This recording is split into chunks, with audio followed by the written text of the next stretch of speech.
Sonra görüm rəziyyət müəllimimiz var. Raya müəllim var. Benim kənddən gəlirdi bu gün Səkinə xanım İsmail olsundu. Maddi müəllim. Elza müəllimə. Evdə yox, burada işləmir. İşləmir. Başım. Müslim müəllimdən. Müslüm müəllim pensiyadadır, evlərində. Hə.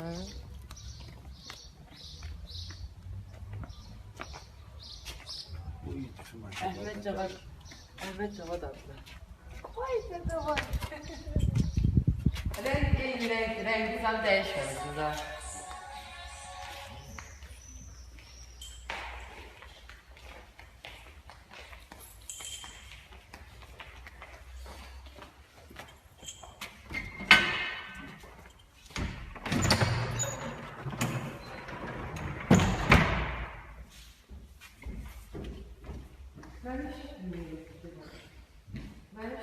Burası ikinci kabinet, o hanımlar çıkan yer. Dünya hanımı. İngiliz sinifiydi.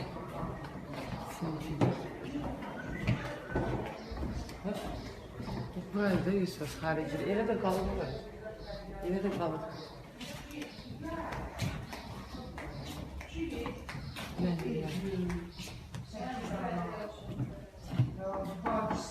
Ola. Sağ olun. Necəsiz? Geçersiniz. Çok sağ olun. Gelmişim görünmedim.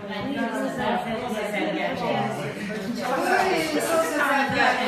şanslı. Bir gün bana çok basıyor.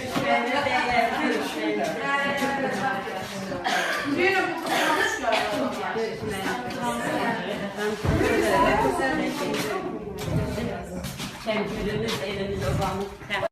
Yani çılasladılar. Sonra o sence de bakarız. Ben 8. sınıfına gittim. Sonra Zəyə məktəbində oxudum. O vaxtı müəllimlərin adı heç kim qalmayıb. Elmira xanımdır.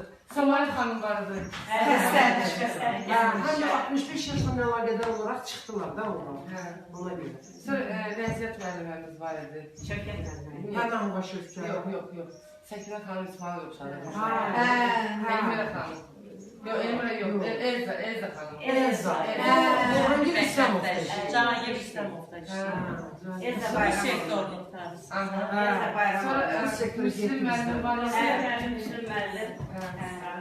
Müslüm müəllimlə səfərlərimlə Salam, xoş gəldiniz. Mən Azərbaycan dili dərsi demişəm Rus sektorunda. Elmira müəllimə.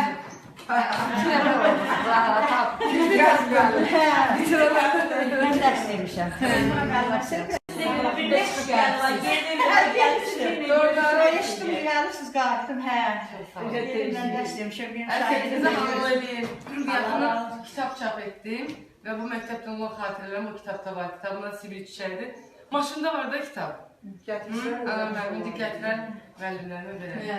Ayrı kim qaldı o bizim o illərdə müəllimlərdə kim var? Bir Elmira müəllimə qalır, sizə dərs deyəndə. Mən idim, sonra ingilislərdən bir iş. Dünya müəllimləri. İngilislərdən, Sudadan var, Dünya müəllimə rəhmətə gedirlər, ikisi də. Bizdən Rəhmətliyiz. Hə? Xoş gəlibsiniz. Sağ olun. Necəsiniz? Bilmirəm tarixi kimdir. Cavan Tarixi Elmar deyirdi. Elman, ay sağ ol. Cavan Elman. Elmar müəllim. O bizim məktəbdə. Mən çox istəyərdim müəllimlərin hansı ki sağ qalıb kontaktlarını görürəm sizdən. Müəllimlər